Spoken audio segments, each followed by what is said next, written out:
C'est l'histoire du combat d'une femme pour survivre. Elle se bat pour sa dignité, pour sa fille,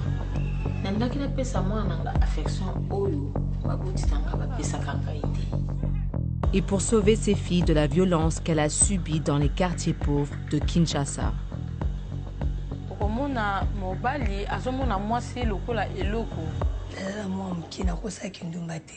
Mais dans des rues aussi dangereuses que celle-ci, est-ce que Chaki peut vraiment protéger les filles des voyous et du désespoir? Mais aussi d'autres femmes qui ont une vision différente de l'éducation à donner aux adolescentes.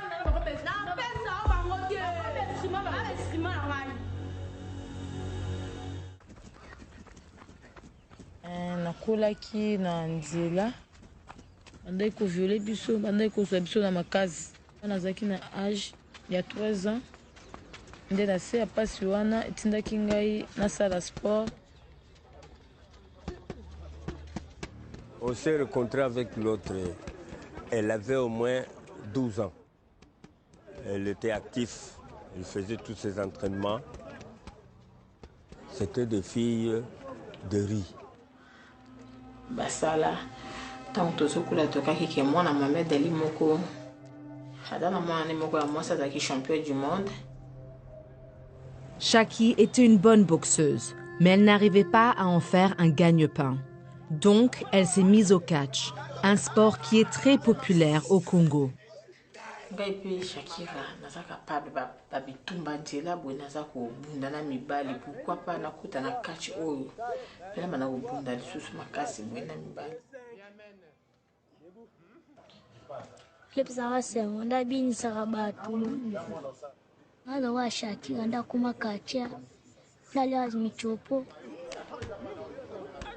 Karine n'est pas la seule fille à trouver inspiration et protection auprès de Chaki.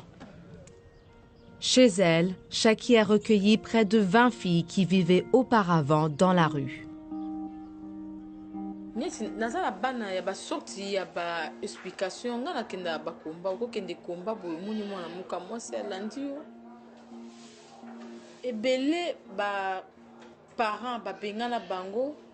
Bitumba na kati ya province aye awa se retrouver ça na famille te ibele o bana ba difficulté tam so ba viol tout ya ba boué liwa ya papa nde mutisaki na bima libanda famille bimaki na âge ya 12 ans to koma na biso basa ba fazer soki po ko ki ba fazer ba ko ya ba violer yo asimi nzila ba kina bango azalaki 4 policiers. Na mekaki pe ko betela bango histoire nanga bango nyonso 4 ba violaki nga donc figure na bango ba bombaki yango akangaki elonga te moko te. Chaki ne se contente pas juste d'héberger les filles. Dans l'espoir de renforcer leur force et leur donner confiance, elle les amène s'entraîner au stade où elle a appris à se battre pour la première fois.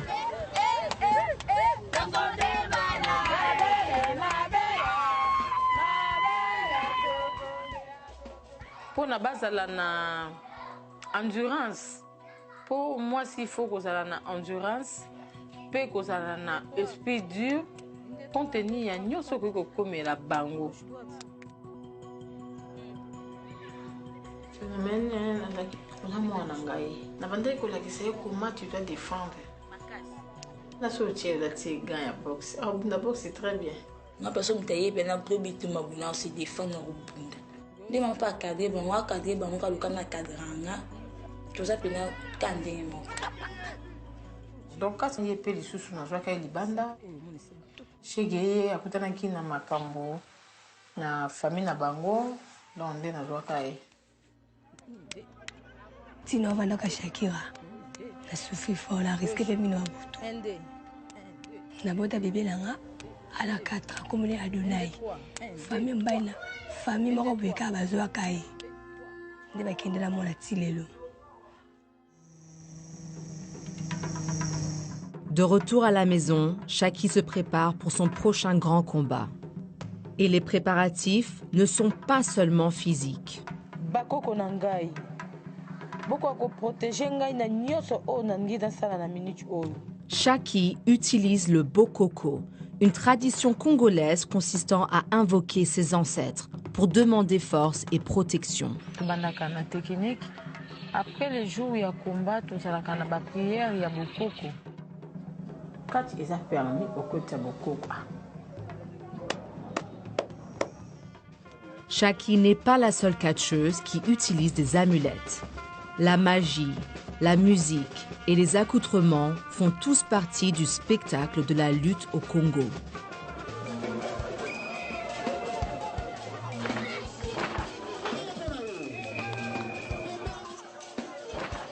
ezali ke bokoko eprotegeaka biso public bayaka mpona koseka mpona kotala mpona kokamwa bao bamonana moke bakamwaka.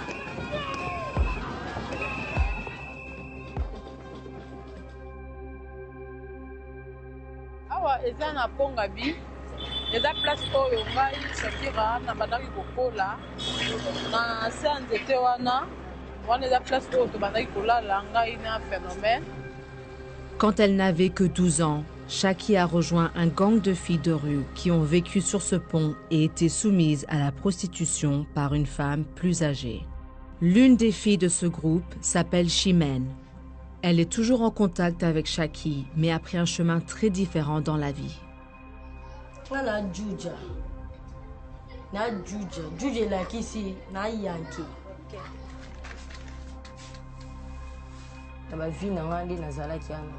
Moi, je suis qui parler na bango, allez écouter na ma sœur. Les gens disent na sika kola la te boye. Bavanda epa na ngai, na batela ka bango, na zwa bango, ba obima, ba ke ba coopérer. Kindumba. En vrai Dieu là kindumba.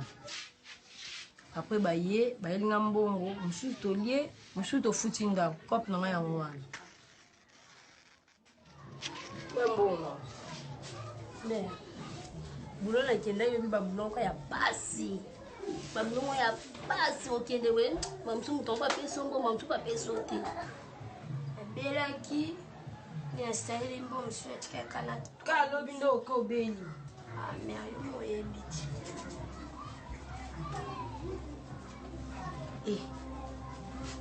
Obi 7000 francs, bon que ça va 3000 francs. Chimène et Shaki ont commencé dans le même gang d'enfants de rue, mais leur attitude envers les jeunes filles les ont mises sur des trajectoires opposées.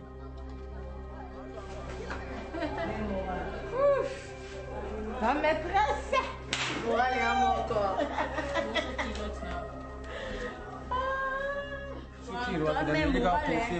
Mais pour na balifa wana en tout cas to za moral monte. Nous on a fina, on a peine na fina. Toi ba massa okuta na Pongabi. Mais vous a serre maman. Il y a pas respect de. Toi descend. Si quand on a fina wana, ba petit na obi ke ba petit na so ba limité. Ba petit na so ba limité na futa ndako te. Na olia te. Idéologie ni ngoko tsanga. Yo pe sanga ba petit wana ngai moko na nkate bango. Shakira, so ba petit na. Shakira na pesa ba petit na te. Tomboka. Na pesa ba petit na te yani nyango. Na pesa bango te. Yo ka so sérieux bungela ngate. Tika mwana. Shakira osangelo te. Shakira tika bungela ngai eni. Toi même moral, tika bungela ngai. Ngela ka moto, tunanzi. Tolala balibanda to souffrir. Banda na ba pesa. Na pesa bango te. Ba extrêmement ngai. Oh yo vino eze ayangeze ngai. Yo ka bungela ngate yani nyango. Pesa. Ba tindira na pesa te. Yo. Eloko Shakira. Shakira eloko. Ki ya ke oyo sana ngwe. Ya ko sana eloko te, ke na bungelo. Na bungelo. Yo, kebe.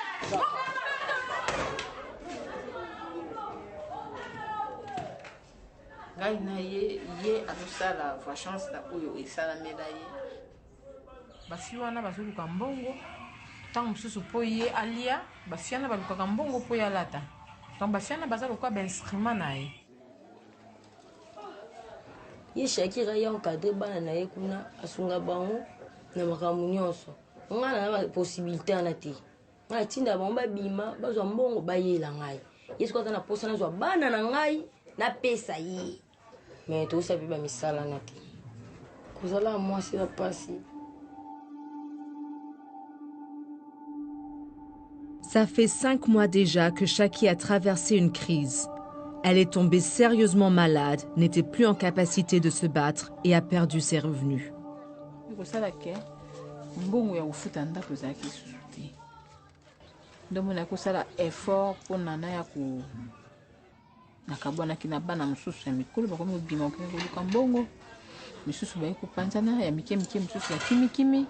Quand elle a perdu la maison, certaines des filles plus âgées sont retournées dans la rue.